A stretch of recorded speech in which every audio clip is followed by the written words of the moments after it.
Well, hello. We've talked in other video comments about the long view, having a long view as we relate to our donors and our prospective donors, and how we can turn no's into yeses, and sometimes that has to happen over time. It can't necessarily be at one and the same time, although oftentimes it can be.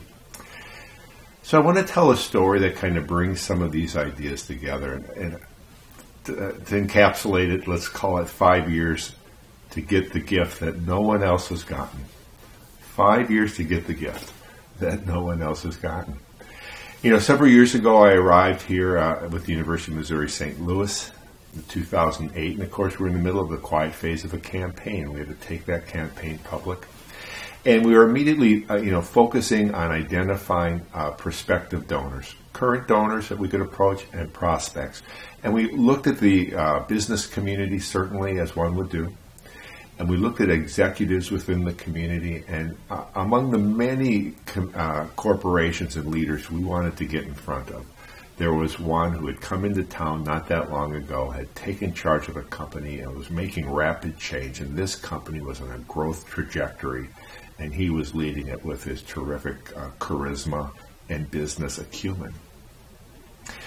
And so we wanted to get in front of him, but we didn't know anybody. We couldn't identify anybody right away. So we wrote him a standard pre-approach letter from our chancellor requesting a meeting. We followed up repeatedly. We could get nowhere. Finally, I connected with someone who had somewhat of a relationship with this gentleman, because they were on a couple of boards together. And this fellow wasn't real encouraging. He said, "Martin, he doesn't give any money. He doesn't give any time. He's completely preoccupied with his business. Good luck." And I thought, okay, not too encouraging. But eventually we identified a graduate of our school who was getting more and more engaged around our campaign, and was becoming a major donor in the campaign, was helping to influence and affect additional people to support the campaign. And we found out that he had worked for a number of years with this gentleman, and actually had helped this gentleman in his trajectory of success. And he reached out, a graduate of our university, he reached out to try and engage this gentleman unsuccessfully. Well, finally, what do you know, over time, they end up sitting on a plane together, coming back from New York City to St. Louis. And this graduate of ours tells him the story about the university. This graduate has 2 degrees from the university. And would this gentleman take a meeting with Chancellor George and myself? He said yes, he would. Months later, and now we're into 2.5 years, really. We finally have the meeting, and we have a great meeting. Now, we were at that point trying to raise money to build a building in Grand Center, the Arts and Entertainment District in St. Louis, Missouri. And we were looking for someone to name the building, and people had suggested this would be a perfect company. So we had some storyboards that illustrated the vision of the building and the grounds around the building. And one of the storyboards I had inserted on the front of the building the name of his company. So when we finally got to meet, we got to know him about his business, his philosophy. He said he'd love to speak to students on campus. We said, we're going to invite you. You'll get an invitation from us shortly.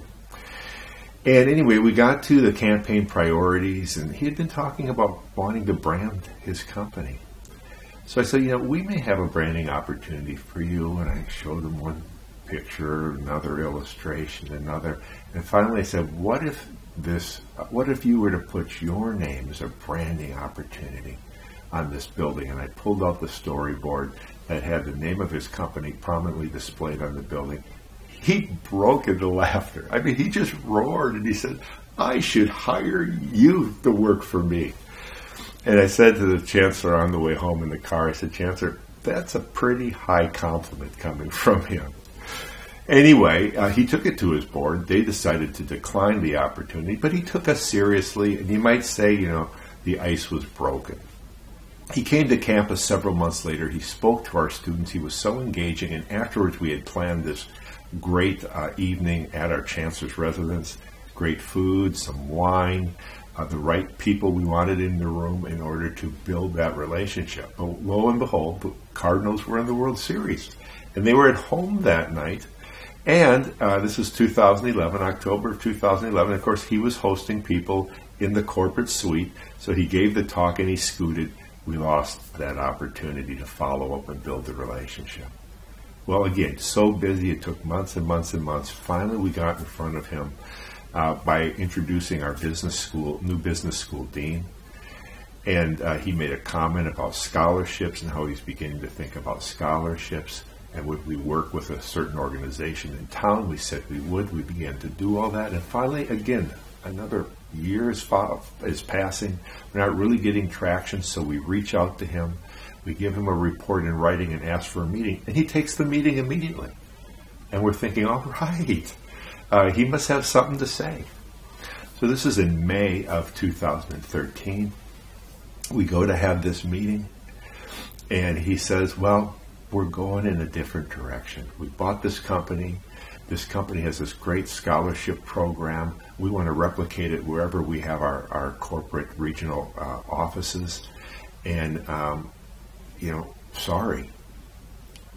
And the first thing I said was, we could be helpful.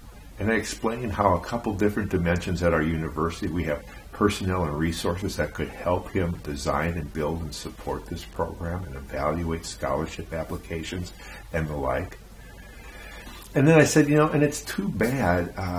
While I'm thrilled that you're going in this direction, I'm somewhat disappointed because I thought an idea you would really like. He said, well, what is that? And I told him how we had this matching scholarship money, and here within 6 weeks, June 30th, it would no longer be available. We only had $250,000 available, but if he or the right organization could take up the $250,000 and it would be matched, effectively doubling their gift.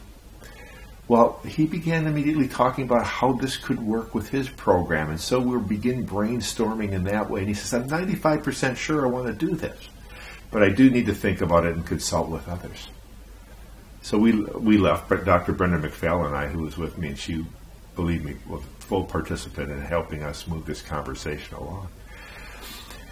We went home rejoicing, thinking, oh, this is amazing. And I said, well, let's be honest. We asked for $250. They do virtually no charity. Let's think about $50 to $100 is probably where we're going to end up.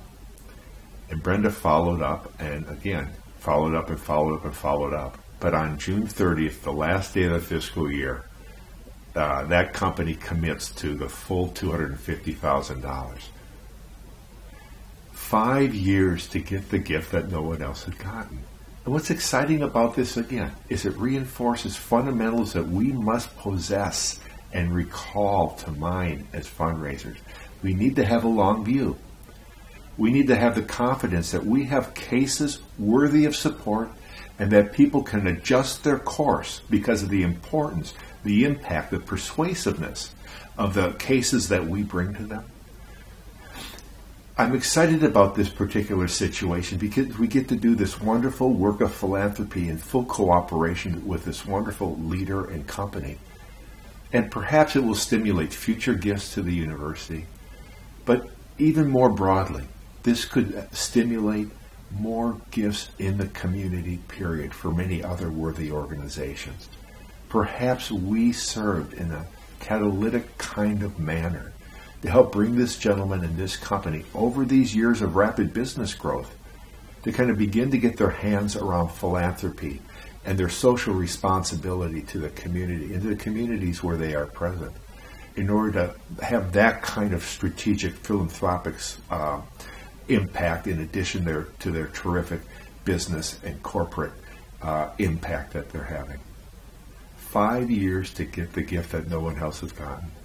Persistence is the key, believing in your mission in the case, not giving up when you can't easily get to someone, being creative, sticking with it, and good things come. I bet you have a story or two or three or dozens that are similar or that can enlighten me, that can enlighten others. We now have this forum resource. Go to the forum if you'd like. Tell your story. Raise some questions. Let's get some dialogue going. I'd love to hear from you, and I would love to learn from you. Thank you so much for listening.